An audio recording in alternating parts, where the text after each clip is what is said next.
Don't touch that dial. You're tuned in to the Dread Podcast Network. Welcome to Development Hell.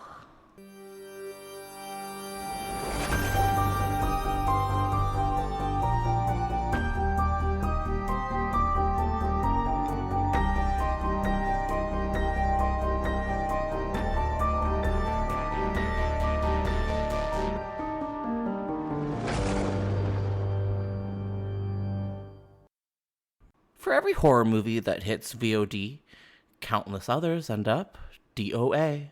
Development Hell is the podcast dedicated to unearthing these cursed horror productions. We're going to find out what went wrong, and then decide if these titles still stand a shot at the green light. I am your host, Josh Korngut. I am a filmmaker in Toronto, Canada. This podcast is a proud member of the Dread Podcast Network.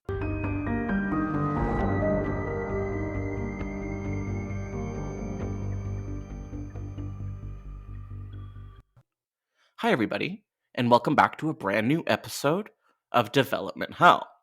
Today, we are tackling Firestarter.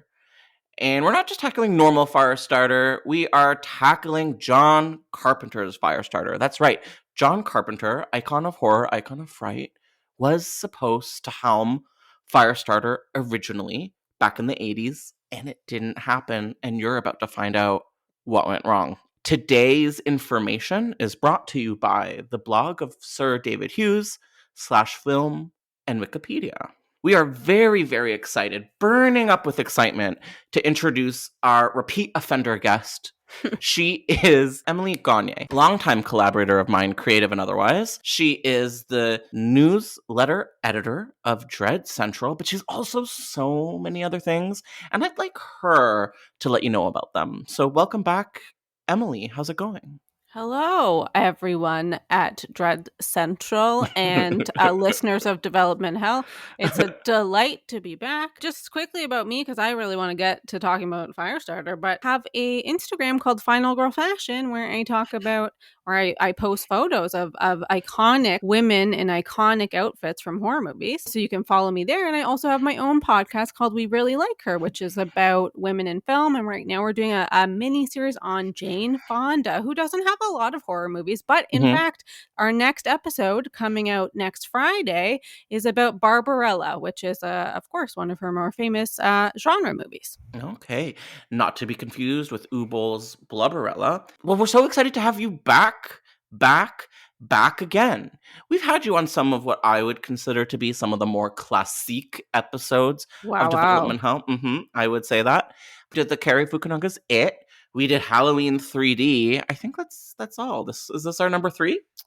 Yeah, I think we definitely did a Halloween one, and we did the It one, which it's interesting. I've been put in this sort of Stephen King box, which is very interesting. It's where I want you. I don't know if it's what you are, but it's where I want you. Let's start off with Firestarter, which originally was a novel written by Stephen King, and then it was adapted into a feature film, 1984. It got a direct-to-DVD sequel, but also kind of a failed miniseries in 2002 called Firestarter Rekindled. And now, as of 2022, we are getting a big Blumhouse reboot. But I'm wondering what your first encounters with the Firestarter franchise were. I wouldn't call myself a Stephen King expert. I think that I've engaged with more of the Stephen King content through movies than books.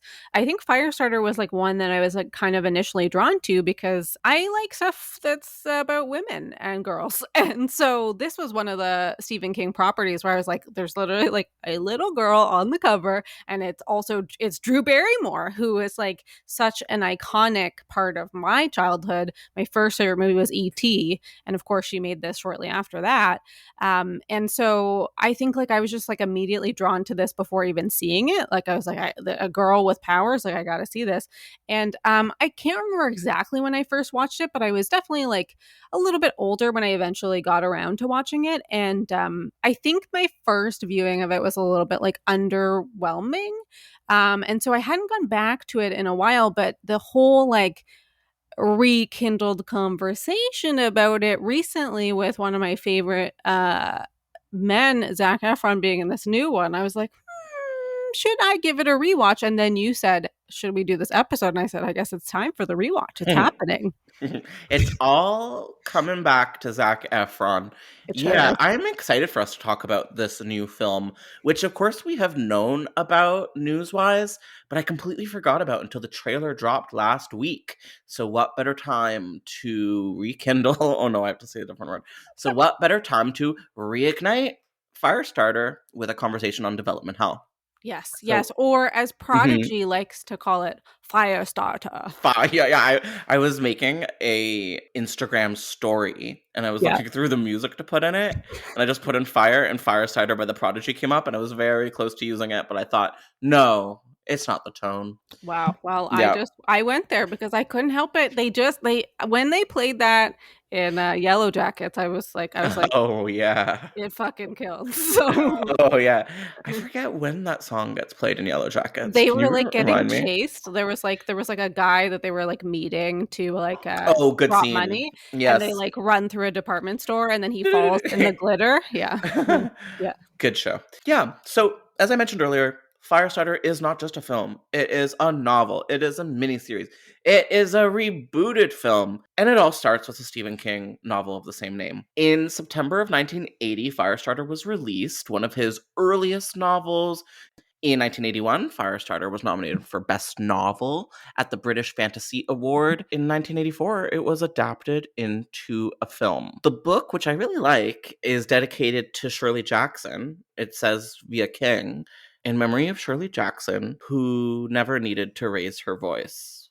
I love it. I think it's like that she was like as a big fan of Shirley Jackson. Actually, I was going to say there's got to be some development hell projects related to adapting Shirley Jackson Wouldn't works. that be cool? But I'm a big fan of Shirley Jackson, and one of the things I like about her is that she is like it's reserved kind of horror that like sneaks up upon you. You know, it's like it's not Mhm. in your face. It's like talking about society in a way that's sort of like quieter. So that's And yeah. speaking of story, would you mind if I give you like a quick plot summary for the novel Firestarter? Yeah, We've been talking please. a lot about it.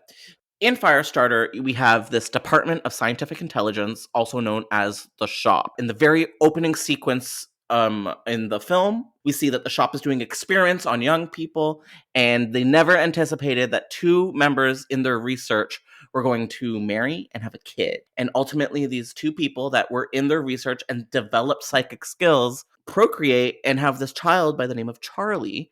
And Charlie inherits pyrokinetic powers from her parents. So I don't believe her parents themselves necessarily had pyrokinesis as a skill Mhm. necessarily, but they did develop psychic powers like mind reading and mind domination, stuff like that. Whoa. Yeah, what a cool term. They use it in the movie. And Charlie, this little baby, develops pyrokinetic skills, pyrokinetic powers, which means you can use your mind to control fire or create fire, even if it's uncontrolled. So the parents of Charlie are given this low grade hallucination called Lot 6 during a college experiment that they sign up for because they're poor little babies.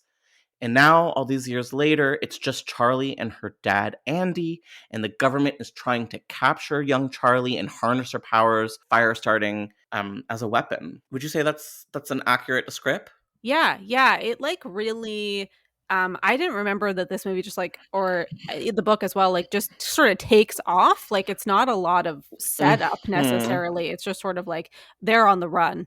And then here's Go, the go, go. context of what happened before Yeah. this, you know? I have not read the book. It's a Stephen King book I have not read, and I think one of the reasons for that is when I was a kid and I saw Firestarter for the first time, it didn't leave much of an imprint on me. It wasn't a Stephen King story or adaptation that I particularly liked. I don't think I disliked it. I think it affected me well enough for the time, but I definitely never chose to revisit it until now.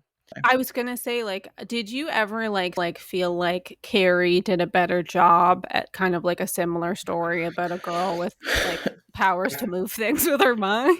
I think Carrie does do a better job, but I don't know if I ever related the two stories in my mind as a kid. Mhm. Now, as an adult, and I'm way more involved in the Stephen King canon, I definitely think that, and I definitely look at his different stories side by side, And he uses the trope of the psychic child so many times to Yeah. varying degrees of success. And I think Firestarter, the film, is sort of in the middle. The book, I don't know. Mhm. I'm not even sure what the public or the zeitgeist perception of Firestarter, the novel, is, but I think it's well loved enough. Yeah, yeah. I mean, but I think the movie like had its moment for a lot of different reasons, like being one of them. There's some cool elements, other stars, even the music is cool, but like I don't know Mhm. that even the movie itself was like that big of a hit. No, it wasn't a big hit. Interestingly enough, it didn't make that much money, and it critically was not a huge success.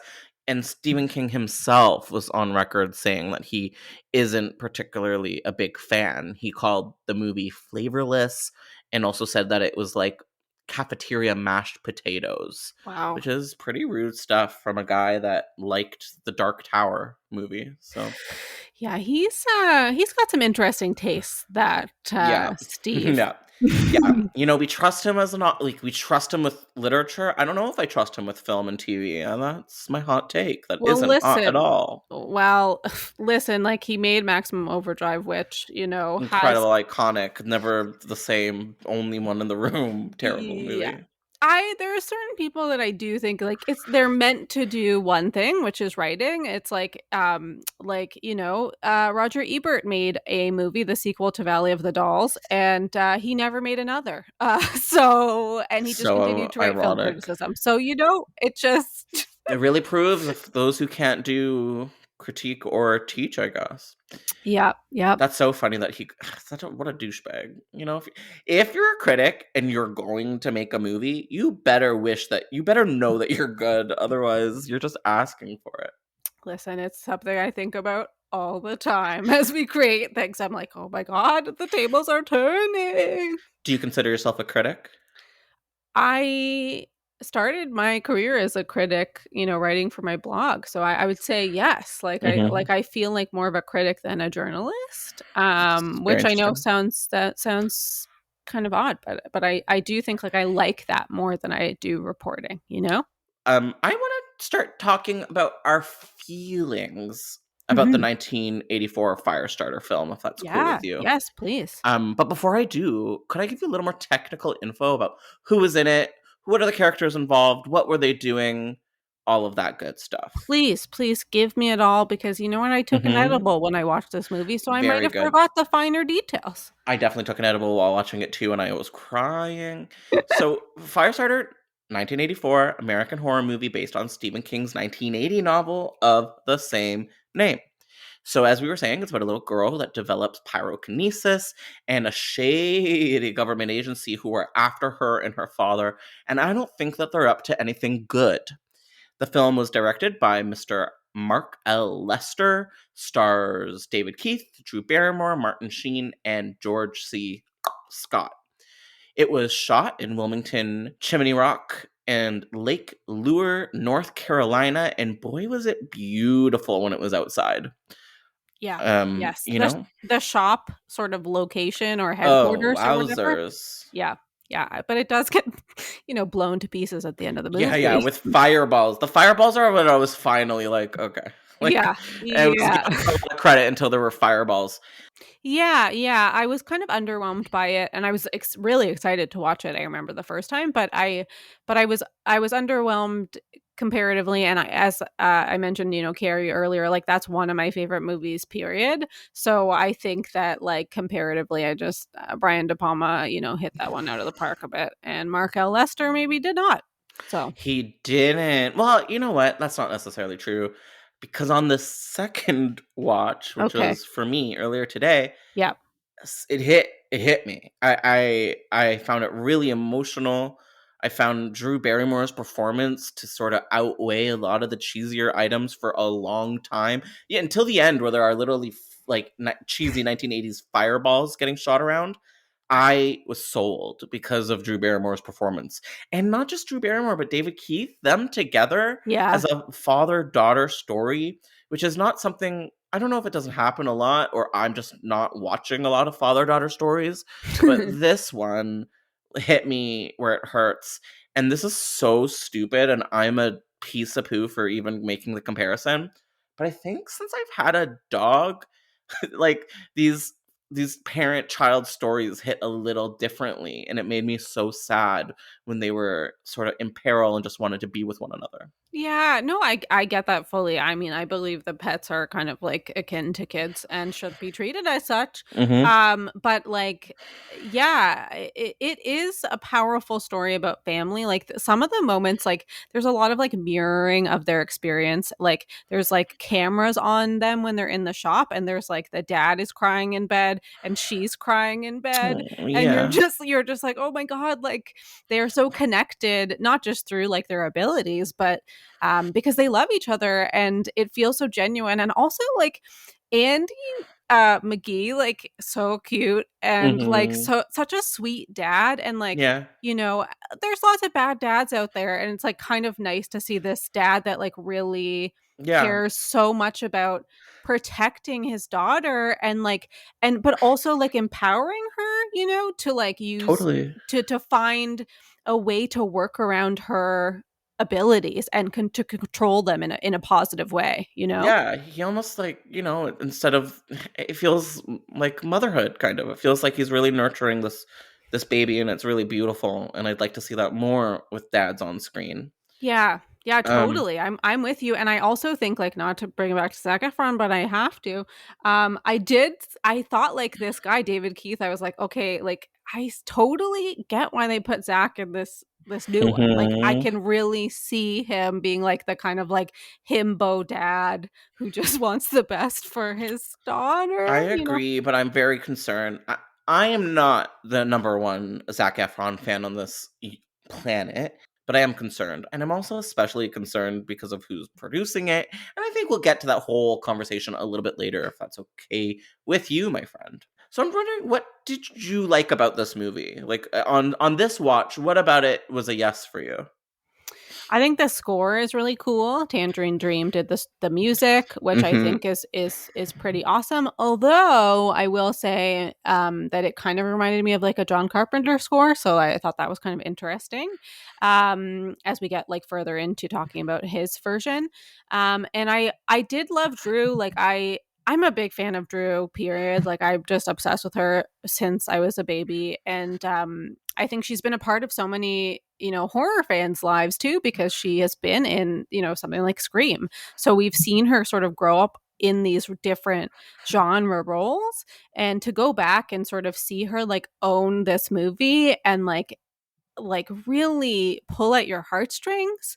Like her dad freaking dies in the climax, I and know. like she really does kill it. I don't know if she's as good as like she was in something like ET, but I think she's still pretty strong here, and I think that really stood out to me this time.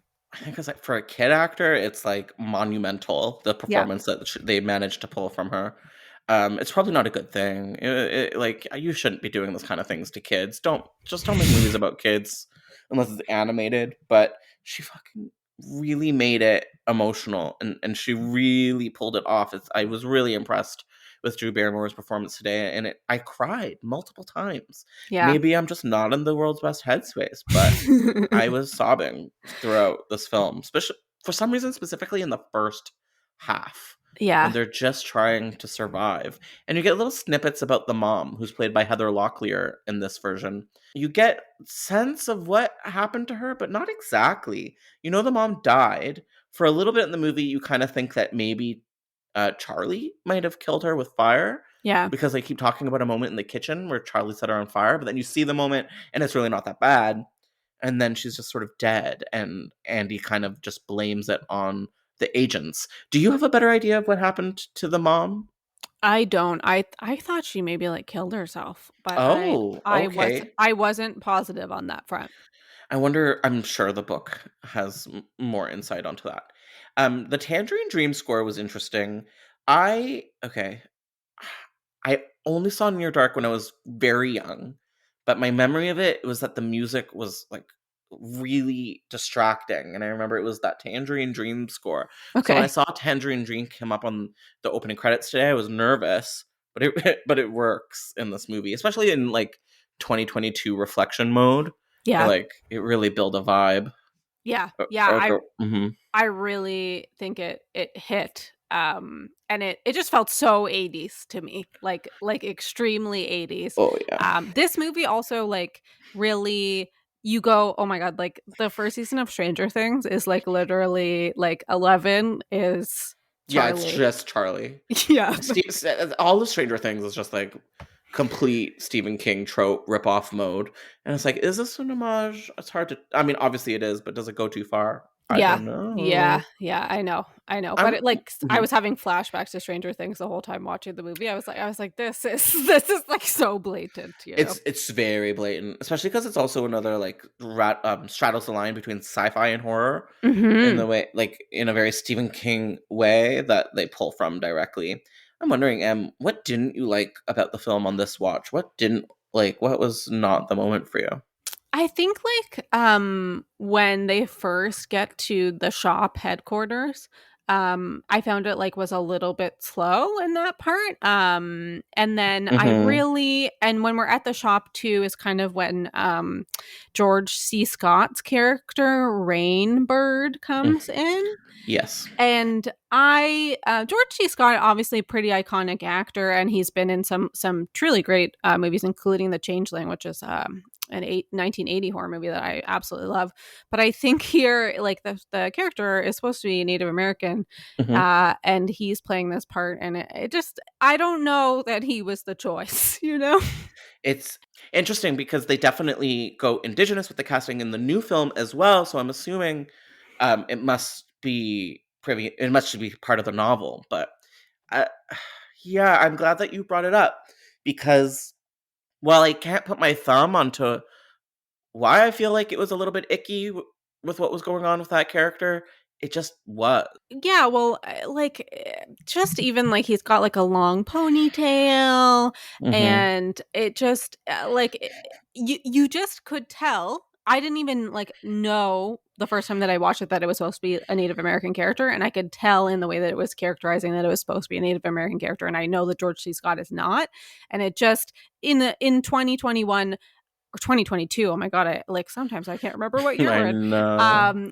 In 2022 lens, it just feels like irresponsible because there are so many movies that are really making that effort to cast people of the correct nationality to play these characters. So that's huge. The fact that I'm assuming, cast a white actor or just not an appropriate casting choice. And then the character himself is interesting. So he's the main villain of this film, and he's the one that's like really hurting Charlie the most. And we have this very strange scene between him and with Martin Sheen, who's sort of in charge of the shop. And John says to him, like, when you're done with the girl, I want her. And he's like, what do you mean you want her? He's like, I want her. And he doesn't exactly say like for what or how, but we're just given the icky sense that it's not good. And they never fulfill that. They never like touch base on that again. But it has some pretty obvious like pedophilia oogie boogie to it. Did you make that interpretation as well? Yeah, actually, I was gonna ask you because there's like a lot of scenes. Basically, he kind of tricks her into thinking that he is a friend, right? Like it's kind of like it's kind of a grooming situation, really. Oh my god, yeah. Where he pretends to be sort of like a janitor, I guess is what you'd call, or like a cleaner or something at the shop, and he comes into her room and is like talking with her, and they even have this like kind of like nice moment where it's dark in her room, the lights are off, and he's like, I'm scared because I was in the war. It was so weird. It's like a very weird scene. But in that scene, he puts his like hand on her knee at one point because she's being the sweetest kid ever, and she's like comforting him. But like it just felt like a little bit like that kind of icky sort of grooming style of behavior where you like manipulate a kid into, you know, relating to you and feeling emotionally attached to you in a way where they might trust you. Yeah. And so that scene really kind of like gave me the ick. And then I like, now that you mentioned that other scene, like, yeah, it definitely, the whole thing felt like very creepy on a whole other level. Yeah, and I wish I had read the book because I think maybe we'd have a stronger sense of what was actually going on with that scary stuff, but the movie leaves it unanswered. Yeah. And Yeah. there's also a sense that maybe he like wants to harness her power, like maybe he wants to like use her to control the world. I Yeah. don't know, but it's pretty gross. Yeah. Yeah. There's this new book by Stephen King. It came out a couple of years ago called The Institute, completely revamping all of these tropes again. It's about a bunch of kids that are abducted from their homes by a government agency who want to do experiments on psychic kids. And then, of course, it's like not fun and scary. So, like, he really comes back to it over and over again. And yeah, it's never done as well as Carrie. Carrie is number one. Yeah, he really started with a bang, like first book, just killed it, Yeah, I love it. Do you have any final thoughts on 1984's Firestarter before we move on into John Carpenter's version of events?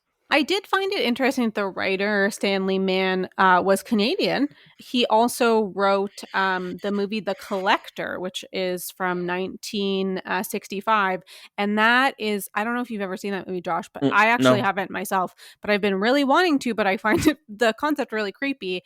Malcolm McDowell's in it. And basically he's this like serial killer / rapist that like collects women and also collects butterflies, and he like keeps them in captivity. It's like that's the whole thing. And I just kind of thought that it like kind of related to this and like keeping these beautiful, like amazing creatures under glass so that you can control them. That's scary. You said the 60s, eh? Yeah, that was 1965. And it's like it's a pretty well-known movie, sort of like cult movie that is definitely like extremely creepy, and I want to check it out. The guy also co-wrote Damien The Omen 2. So whoa. yeah. Cool. Yeah. I would love to have it's a blind spot for me. I've only seen the original Omen and the remake, which by the way is not bad. I would love to go through all of the sequels, including number 4, which was a Canadian direct-to-video moment. Yeah, I would like to too. I'm kind of in that moment. I've been watching all the Texas Chainsaws this week because of the new one, and there's nothing better than going through like a series of a horror franchise. It's my fave. I love trash horror sequels. That's my number one type. Yeah. So this is why we're here today. This is the main event. This is the golden ticket. John Carpenter's Firestarter. Did you know before I approached you with this topic that John Carpenter had signed on to direct Firestarter originally? I did know that because as you know, I'm a pretty big fan of John Carpenter in general, and so it was something that maybe even my boyfriend Perry told me because he's maybe even a bigger fan of John than me. And it is interesting because we know that John did eventually do a Stephen King adaptation, and Christine, yeah. Mm-hmm. Yeah, he's got some interesting ties to the King verse. Mm-hmm. So back when the thing was in production, Universal took a look at what was being made. They were really impressed because obviously the thing is incredible, and they hired John Carpenter to adapt Firestarter. Now, unfortunately, the thing came out around the same time, like I think a couple of weeks difference between E.T. and audiences loved E.T. Like E.T. was this huge phenomenon with critics, audiences. It was just like the zeitgeist of when that came out. And so when the thing came out afterwards, it was just not the moment. People were not feeling this very dark, very scary, very violent version of aliens. They wanted E.T. And so for some reason, crazy 80s decided that the thing was not good.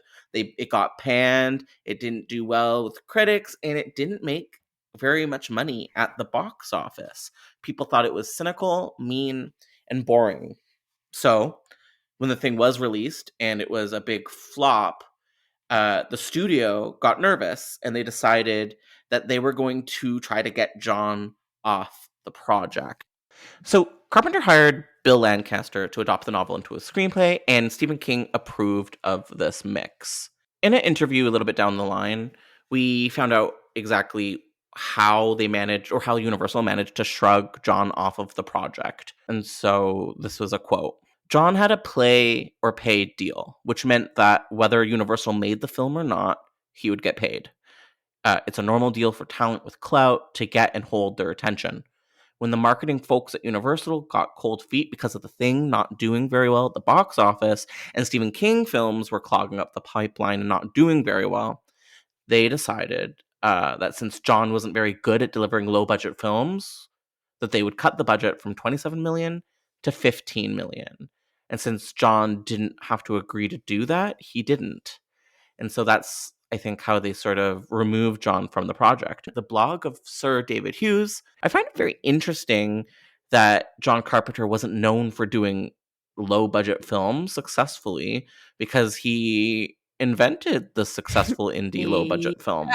Yeah. So why do you think that happened? How do you think that we got to that place? Well, I guess, like, what was the budget on The Thing is the question. Like, I think they were just so shocked by how The Thing performed that like they just lost all faith in him. It's kind of like, you know, they always talk about women going to director jail. It's like they get one chance to like hit it big, and then all of a sudden, if they don't succeed, then they're just like not allowed to do things. And I think even though John Carpenter had this clout with Halloween, he hadn't shown that he could like really repeat that again. Like The Fog did okay.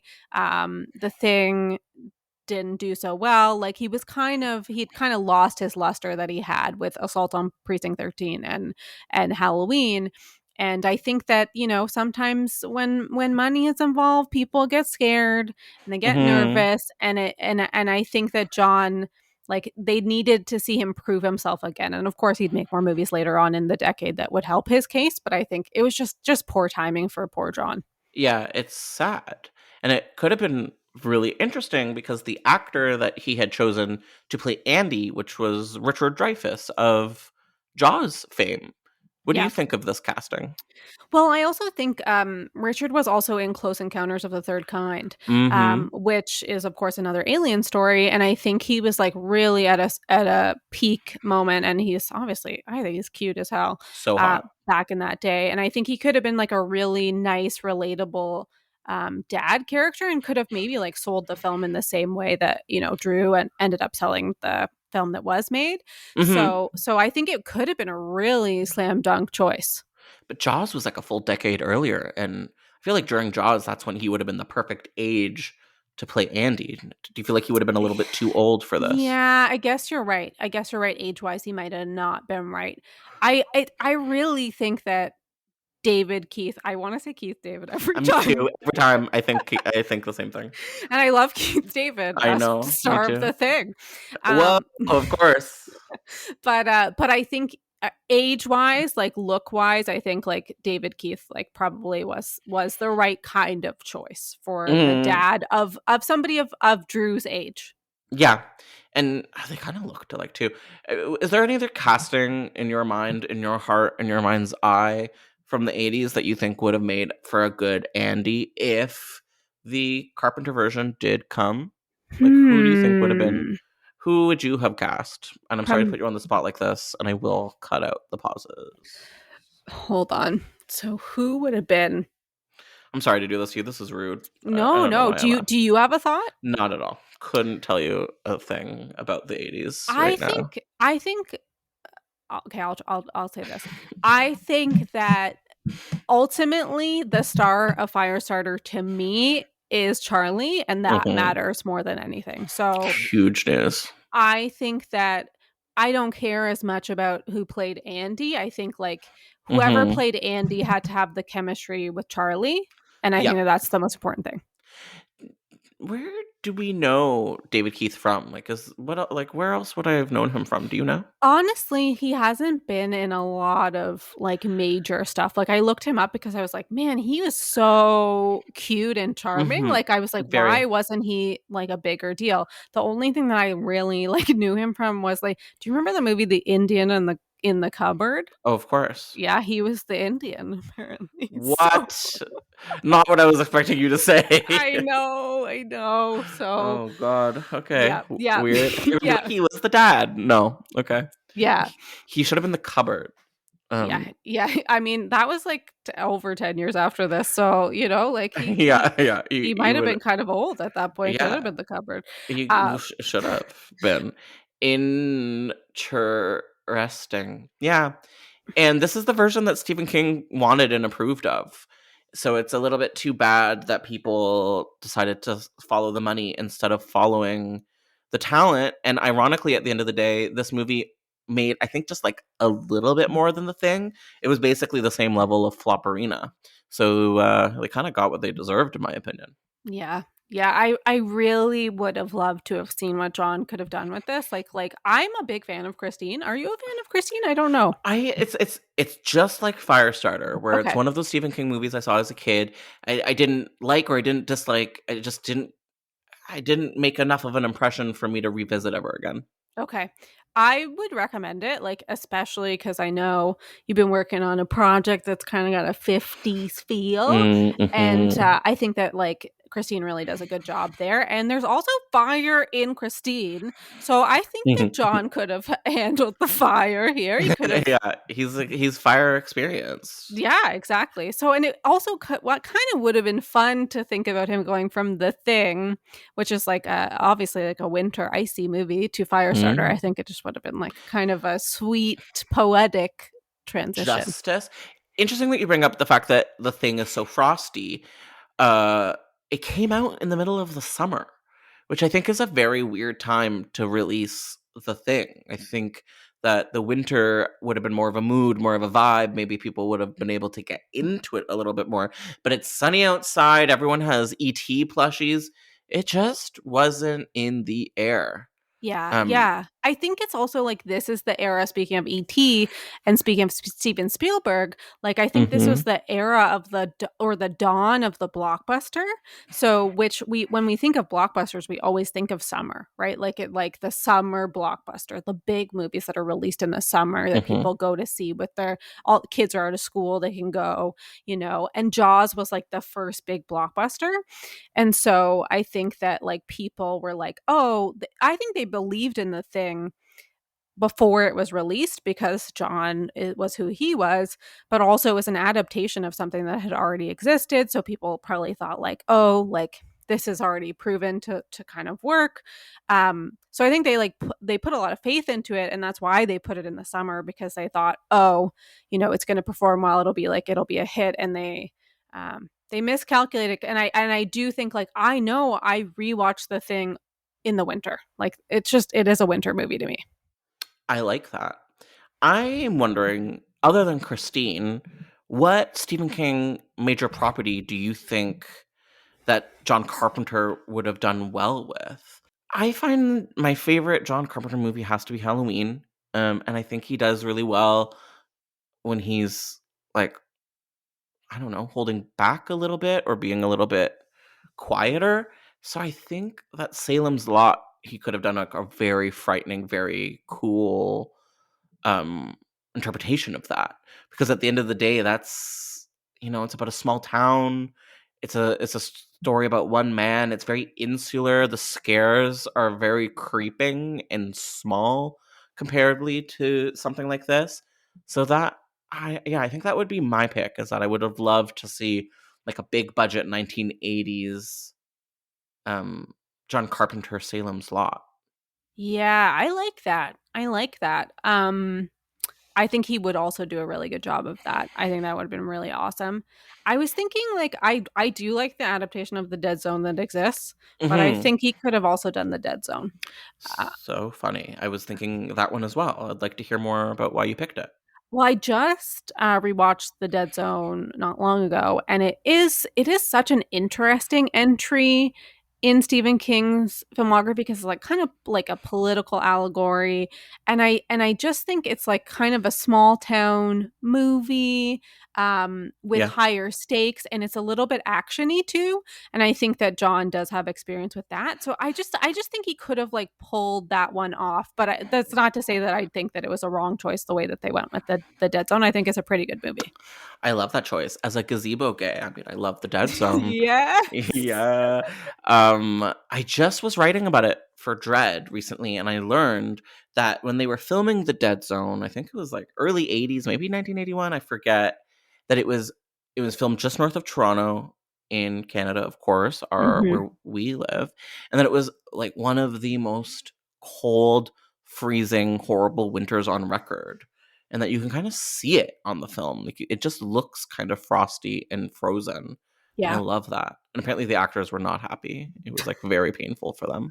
I'm sorry, Christopher Walken. I'm really, really I'm sorry. sorry. Yeah, no, that was bad. Do you have a better Christopher Walken impression to make I mine go don't away? think I do. I feel like you're good at impressions though, so I want to hear it. I know, but it's like, is that my brand? It's not a Kate Bush impression, you know. It's like so. Do you have a Kate Bush impression? I have to be singing. I have to be singing. Okay. Yeah, That's fair. But yeah, mhm. Christopher Walken. I'm very sorry that it's so cold here, but you were good. Yeah. You were good in the Dead Zone, and Martin Sheen, who was in Firestarter, was also in the Dead Zone. And did you kill Natalie Wood, or were you just there? Or it's hard to know. Yeah. So since we're here, since we're queer, since it's the time of the year, I thought we could talk about Firestarter 2022. How do you feel about that? Let's go for it. I'm ready to get the flame going. Let's ignite the spark. There's so many funny fire fucking puns to make for this one, and I appreciate that. So the new Firestarter movie is coming up, and it's directed by Keith Thomas, the director of The Vigil, which was a TIFF hit. Yeah, like about Judaism and folklore and that kind of a thing. Very cool movie. And of course, based on the Stephen King book. I believe it's being marketed as like a straight-on reboot of the 1984 movie, which is cool because everyone always goes, "It's not based on the movie; it's just based on the book." But own it. You're rebooting the movie. That's fine. It stars Zac Efron, Ryan Kiera Armstrong, Sydney Lemon, Michael Grey Eyes, and Kurtwood Smith. Iconic. So iconic. Whenever I see Kitty or Red show up in anything, I freak out. You know what? Kurtwood is having a moment because they have that's a 90s show that's coming out. I heard it's both of them, right? Yeah. So I can't wait. They knew what the power of that show was, and if it was them, it was Kitty and Red. I identify. More than identify. It's everything. Kitty is the best character it's the funniest character in the history of mankind. Yeah. Love you, Kitty. So Firestarter 2022 is going to be released by Universal Pictures in theater and on Peacock same day, May 13th, 2022. Can I give you just a little bit of a production history on this movie and where it came from and how it came to be?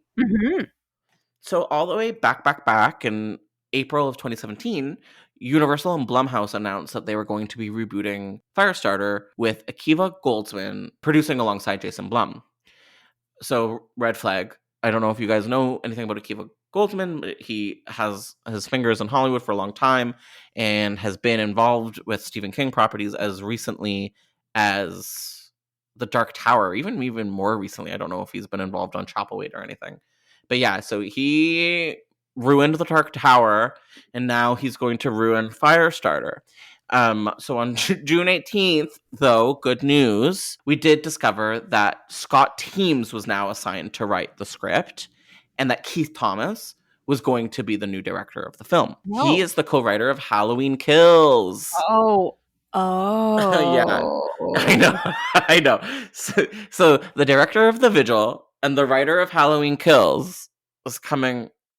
Firestarter? Interesting. All right. I mean, listen, hard to know. I'm not going in with heavy expectations because I think that would be a mistake. But you never know. You never know. Yeah, on IMDb it is showing that he's also attached to Insidious 5. Teams? Yeah. Okay, interesting. I know. Directed by the one and only Patrick Wilson, honey. Love it for Patrick. Love it. I'm glad. Patrick. I don't know.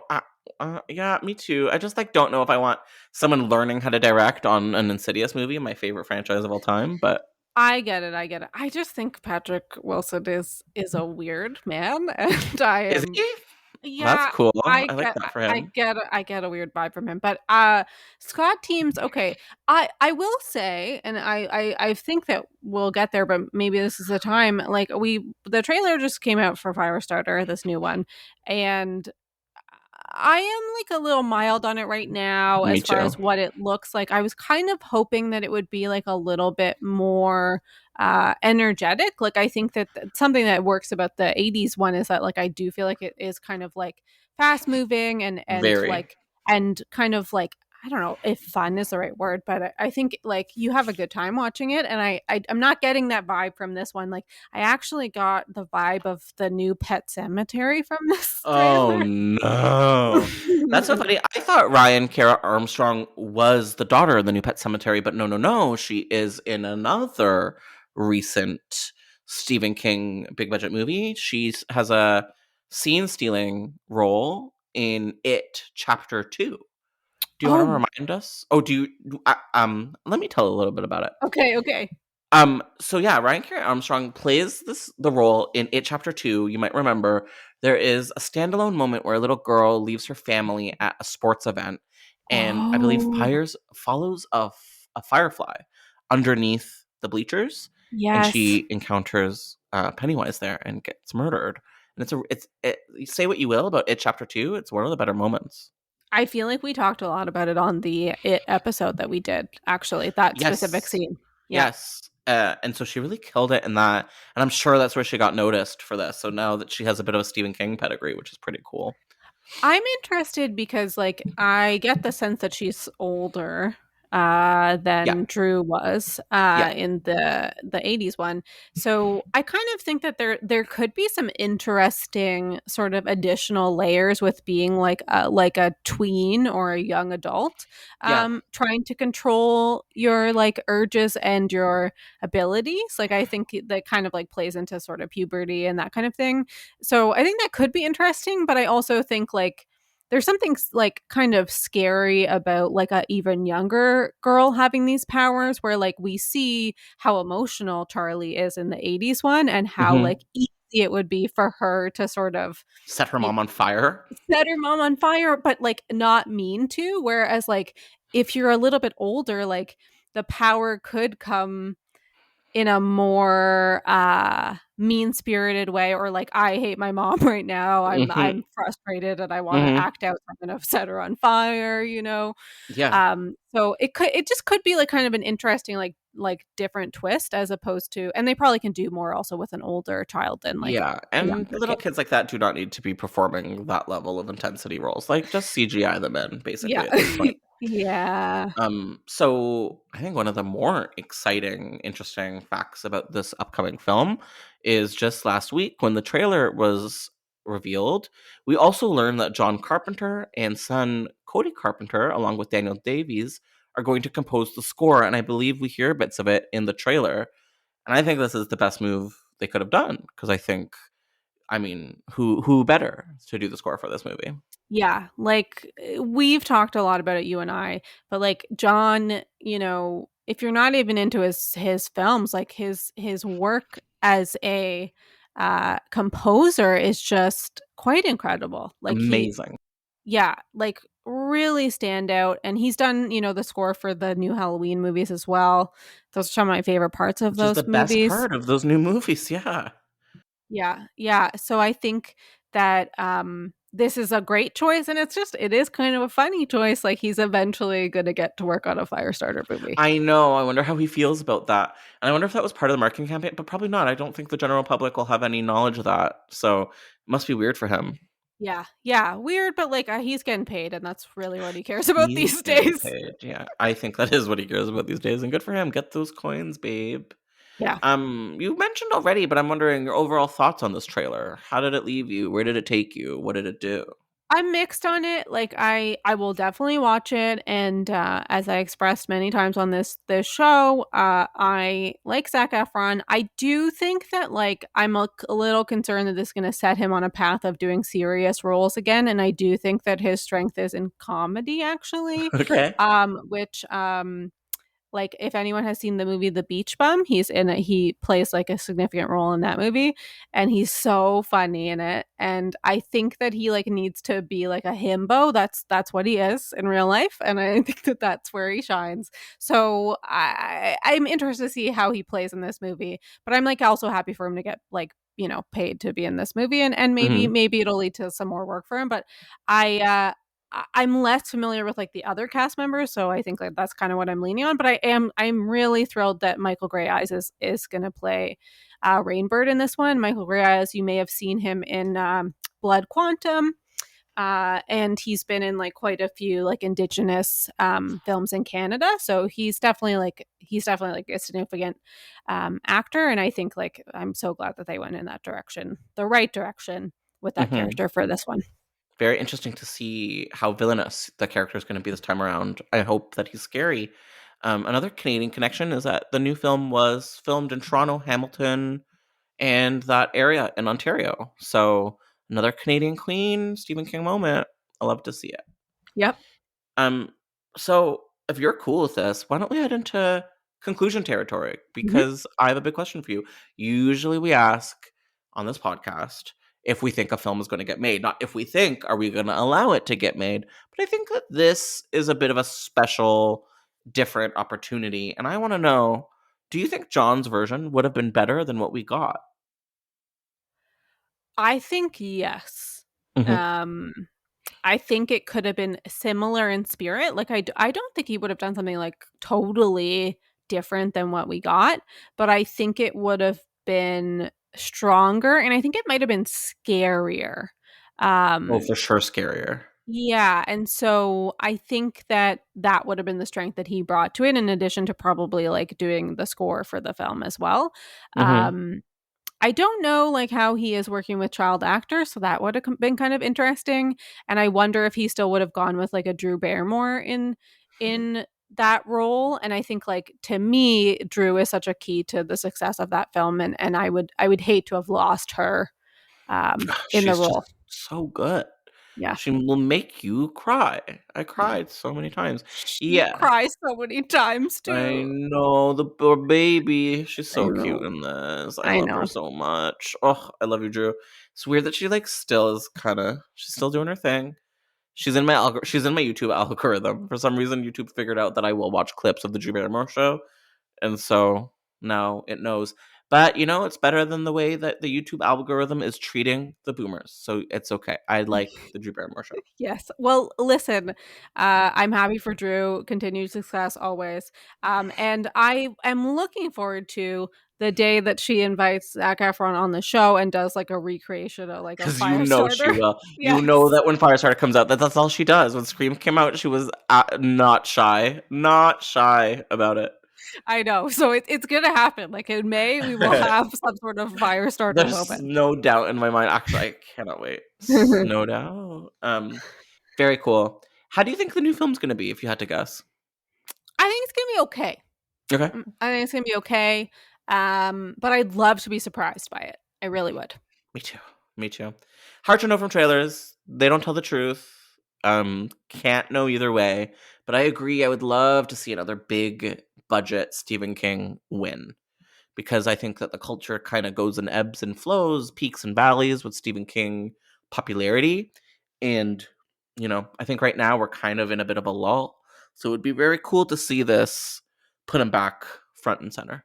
Yeah. Do you think, just quickly, like that part of the reason they wanted to do Firestarter is that there's such a like superhero kind of like trend right now, and like it is sort of like an X-Men type of thing of like these people that have abilities. Ew, probably. Yeah. I didn't think about that. I Hmm. haven't thought about it so hard, but yeah, that makes complete sense because it Yeah. does have that vibe, and the trailer is showing that. Like, she's special. Leave her alone. Yeah. Have you seen the trailer for the new Pinocchio? Yeah. Yep. I feel like I sound like him, and it makes me laugh. Now I have to watch it again with that in mind. Father, stop! It's so funny. Yeah. I do think that like what I did pick up on the trailer, and I might have to watch it again. So if this does appear in the trailer and I missed it, please ignore me. But I don't know that they emphasize like that he has powers in the trailer that much. Like, it's really focused on like him helping her. And I just wonder if that's still going to be a key part of the plot, or if she just has these abilities herself, you know? I I don't know. totally forgot that the father had powers. Yeah. That's just like not part of the story that I remembered. I can't say that I was mad at it. I thought it was cute, and it brought them sort of closer together. Yeah. And it made him do some crazy stuff like blinding people. That was scary. Yeah. There were some really scary moments. Actually, there were some scary moments in the original film that were very Stephen King. Like, there's early on when they're doing those experiments, and there's just a shot of like where they're telling them that like they're taking them out hallucination, it's gonna be fine, and you just see this guy going insane and ripping out his eyes in terror, which is just like such a Stephen King beat. But it scared me. Yeah, that is scary. And even just the shop itself had sort of like an eerie quality because it was like almost too perfect. Like, and they were like, they gave her all those toys too. They were like, we're gonna keep you happy with a Nintendo So or whatever. weird. And you're She's like, go this is away. She's yeah. so funny in this movie a couple of times. There's this moment where this old man's like, when they're about to fight the government, and this old man's trying to help them, and he's like, I'm gonna go get my gun, and she turns to him and she says, you won't need your gun. I was like, yeah, get them, burn them up. And then she does. She burn kills it to the so ground. many people in this movie. I know, She good for her. doesn't stop. Good for her subgenre. Although I don't know how I feel about those fireballs. Just make them burn up from the inside. Yeah. Yeah. She sent that one guy like flying into a tree. That was wild. And it looked good too. The special effects, other than the fireballs, were pretty good. Yeah. Yeah. They I was surprised. The fireballs was too much, but you know. It's like, oh, I forgot. It's the 80s. Speaking of the fire, I do worry that this new one will have like a lot of CG fire as It already opposed does. yeah, It already does. So that could suck because I do think that like one of the strengths of the 80s one is that they did use real fire. So big yes to that. Emily, where can you be found on the internet if you so wish to be found? Yeah, you can find me on Twitter at Emily Gagne. My last name is Gagne. And then on Instagram, I'm at Lady Gagne. And you can also follow Final Girl Fashion. I just did a post about Charlie and her fashion in this movie. It's actually quite incredible, little girl fashion. So check that out. And then, you know, I do, as Josh said earlier, I am the newsletter editor for Dread Central. So you can subscribe to The Harbinger. That's the name of the newsletter. And you will get a weekly email straight from me to your inbox with a little essay. Trust me, you're gonna want it.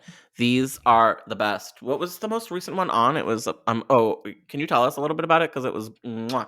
Yeah, the last one I wrote about Mindy Meeks Martin, who is like one of the new characters in Scream, and is a descendant of Randy Meeks from the original Scream.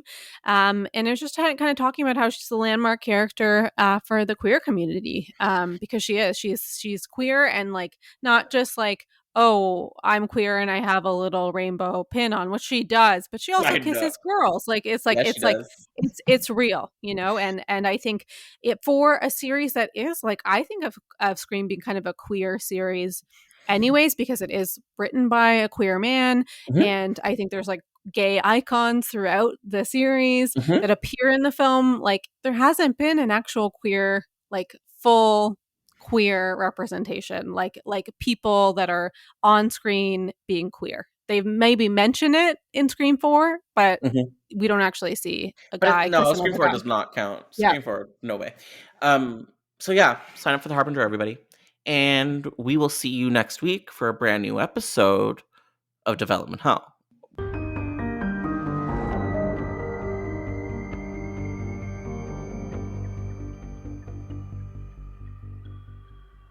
All right, well, thank you so much for listening, and we'll be back with another episode of Development Hell. Thank you for listening to the Dread Podcast Network.